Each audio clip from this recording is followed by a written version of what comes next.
Due diligence, a key success factor for major business transactions, by C.S. Feni Shah. Introduction. Due diligence, DD, is a word which has gained more popularity in the recent past due to various legal and regulatory requirements. It has opened up a lot of opportunities for professionals. Due diligence is an inspection and risk assessment of an upcoming business transaction. It is a background check to make sure that the parties to the transaction have the required information they need to proceed with the transaction.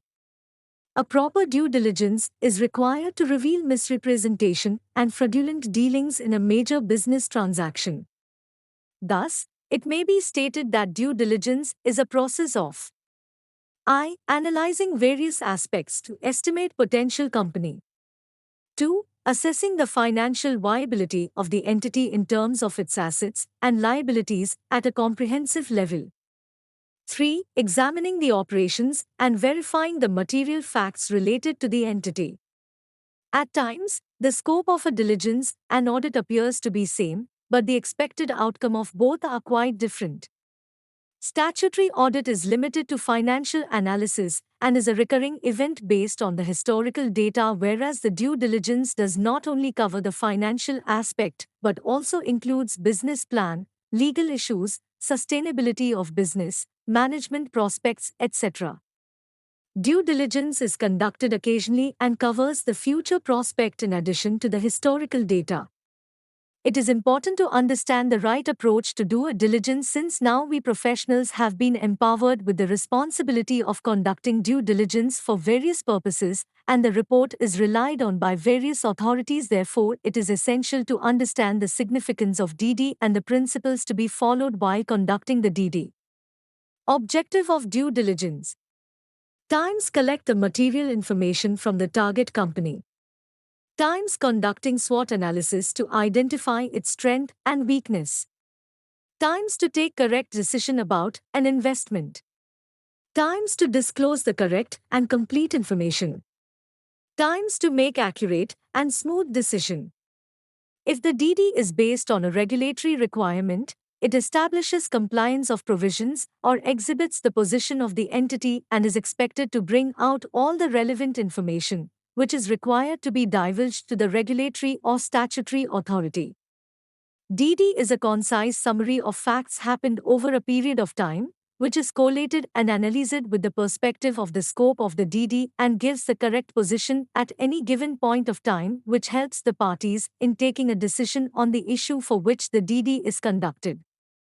Significance and importance of due diligence. DD is a useful tool for review of areas in which there is prima facie concern. It provides an opportunity to look at contingent liabilities standing firmly in the present. Misrepresentations and fraudulent dealings are not always obvious or straight.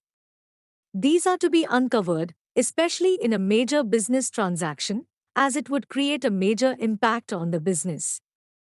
Proper due diligence services explore and assess the details behind the same and inform about the financials, business, internal systems, profitability, key operational aspects, management team, promoters, and other material factors which will help in making an accurate decision about an investment. Due diligence is designed to protect the interests of the company by providing objective and reliable information before making any commitments. Due diligence is necessary to allow the investigating party to find out everything that one needs to know about the subject of the diligence. Due diligence is understood to be an investigation or exercise of care that a reasonable business or person is normally expected to take before entering into an agreement with another party or an act with certain standard of care. The theory behind DD holds that performing this type of investigation contributes significantly to informed decision-making by enhancing the amount and quality of information available to decision-makers, and by ensuring that this information is systematically used to deliberate on the decision on hand and all its costs, benefits and risks. It takes the decision-makers to the past, the present and the future of an enterprise. Different forms and types of DD and business transactions. Different forms and types of DD depending upon the purpose. Times examination of potential target for merger, acquisition, privatization, partnership. Times an investigation focusing on material future business. Times public offer. Times joint venture and collaborations. Times financial due diligence. Times legal due diligence. Times tax due diligence. Scope and requirement. It is very essential to understand the scope and requirement of a DD, since this will help identify the areas to be covered and the pertinent questions to be asked. DD is an investigation into the required aspects, and the outcome in the form of report should bring out the necessary information to the recipient. The due diligence framework gives you a structured approach to research, and to achieve this end result, certain points and factors one should keep in mind. A. Evaluate the objectives and purpose in mind. B. Areas of due diligence. C. Analysis of business financials. D. Complete review on finance, legal, secretarial, etc. aspect. E. Review of various policies. F. Filings with ROC SEBI stock exchanges tax authorities. G. Internal reports like MIS reports, internal audit report to be checked. H. Thorough inspection of documents, minutes, agreements. I. An examination being conducted by asking certain key questions and preparing the detailed checklist. J. An investigation into the current practices of process and policies. The above is by no means an exhaustive list, and more items could be added on the basis of the scope, specific subject of DD, and the extent of the DD to be conducted. DD is a process and a procedure to look at from a close angle the business transactions conducted by the company over a period of years. This does not mean that the transactions have to be considered in a doubtful manner but with an open mind. This requires a peep into future effect of past transactions from the point of view of finding out hidden losses, if any, which will have the effect of increasing liability of the company. Due diligence, its impact. Due diligence ensures that regulatory decision-makers have sufficient information to decide if it should be allowed to proceed. It involves elements of both risk assessment and risk management. India presents a varied economic, regulatory, and legal landscape for doing business. India nowadays has been set as a lucrative destination for foreign investment. Its large untapped resources, labor force, are lead source of attraction in the Indian economy. Ever since India opened its doors to the global market, many foreign-based firms have been aggressively looking to invest in the Indian market, and even vice versa. Due diligence in India is generally performed by a company before any merger and acquisition, private equity investment, raising funds through IPO, FPO, right issue, bonds, bank loan funding, etc. Indian companies have recognized that in order to conform with international standards of due diligence, the practice must be incorporated in their framework. That due diligence becomes a powerful tool for companies to ensure that it is able to manage the risk prior to entering into a business transaction. Due diligence is now finding deserved place in Indian statutes. Mandatory provisions have been introduced for the conduct of due diligence under various statutory laws. Conclusion. Diligence is an indispensable element of any form of business organization. Right from the setting up of business, managing organic and inorganic growth of business, dealing with legal issues, and so on and so forth. It is heartening to note that due diligence has gained substantial footprints in India, and DD provides with an excellent business opportunity to the professional and should be conducted meticulously with a professional approach.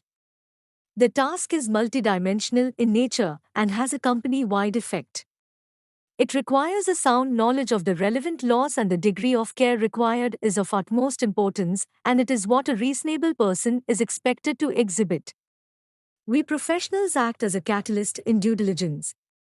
We are known as governance professionals and are called upon to guide the corporate board on various strategic, governance-related and compliance issues.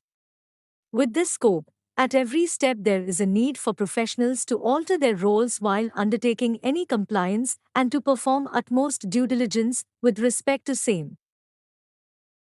MCA updates relating to LLP. Web-based LLP filing. The Ministry of Corporate Affairs has launched a new way of e-filing for LLP on MCA 21 portal. All LLP filings going forward will be web-based. LLP Amendment Act 2021. LLP Amendment Act 2021 is meant to support the ease of doing business initiative by extending a helping hand for the Startup India community, as the amendments provide for decriminalizing certain offences, introducing the concept of small LLPs, appointment of adjudicating officers, special courts, etc. This will help the small business houses to do their business by incorporating LLPs without fear of prosecution, reduced compliances, and their costs, etc. Section 1 to 29 of LLP Amendment Act 2021 shall be applicable from 1st April 2022. Key amendments. Introduction of Small Limited Liability Partnership. Small limited liability partnership means a limited liability partnership, the contribution of which does not exceed 25 lakh rupees or such higher amount, not exceeding 5 crore rupees, as may be prescribed, and the turnover of which, as per the statement of accounts and solvency for the immediately preceding financial year, does not exceed 40 lakh rupees or such higher amount, not exceeding 50 crore rupees, as may be prescribed, or which meets such other requirements as may be prescribed and fulfills such terms and conditions as may be prescribed. Resident of India. The LLP Amendment Act 2021 amended the Section 7(1) of the LLP Act 2008 by substituting the words 82 days during the immediately preceding 1 year by 20 days during the financial year. Therefore, a person who is resident in India for just 20 days in financial year can be appointed as designated partner. Accounting standards for classes of LLPs. The central government may, in consultation with the National Financial Reporting Authority constituted under Section 132 of the Companies Act, 2013, A. Prescribe the standards of accounting, and B. Prescribe the standards of auditing, as recommended by the Institute of Chartered Accountants of India constituted under Section 3 of the Chartered Accountants Act, 1949, for a class or classes of limited liability partnerships. Change of name of limited liability partnership. A limited liability partnership is registered by a name which is identical with or too nearly resembles to that of any other limited liability partnership or a company, or a registered trademark of such proprietor. The central government may direct that such limited liability partnership to change its name or new name within a period of 3 months from the date of issue of such direction.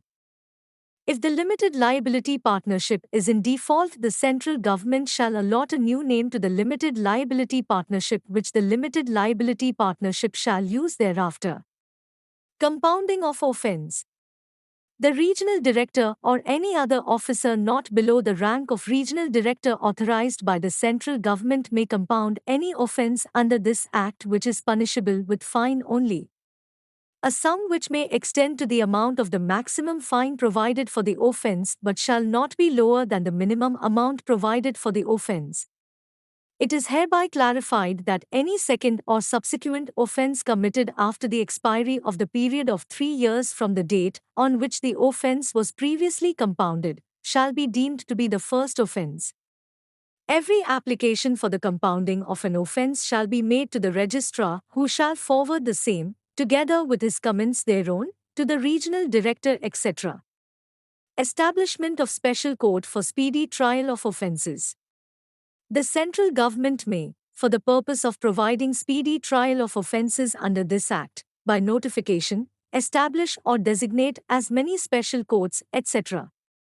Payment of additional fees. It shall be noted that different fees or additional fees may be prescribed for different classes of limited liability partnerships or for different documents or returns required to be filed under the LLP Act, 2008 or rules made thereunder. General penalties.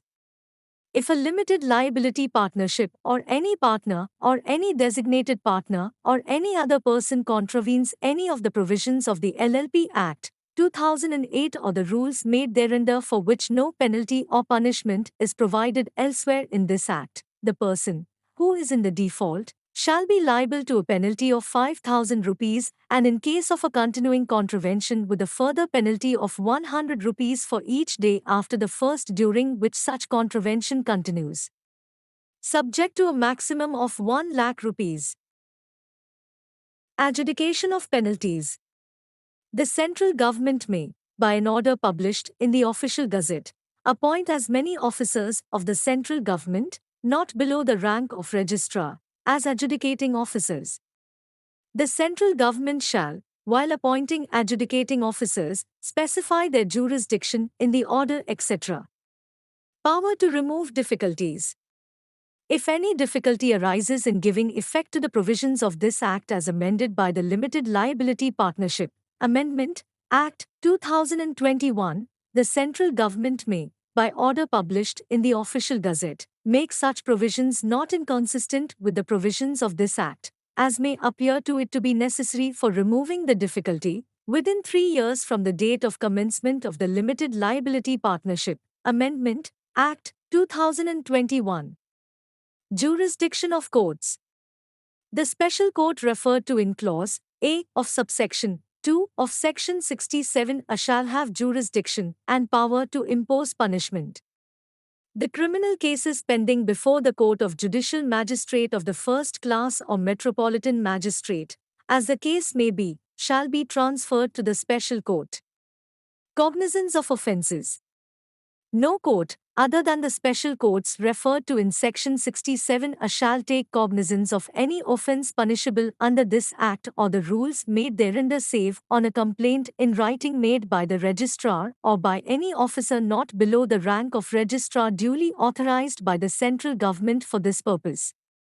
Decriminalization of monetary penalties. The overall number of criminal provisions under the LLP Act 2008 will be reduced and number of offences are decriminalized under LLP Act 2008. Disclaimer: the views opinions expressed in the article are purely of the contributor. The readers are requested to take proper professional guidance before abiding the views expressed in the update. Association disclaims any liability in connection with the use of the information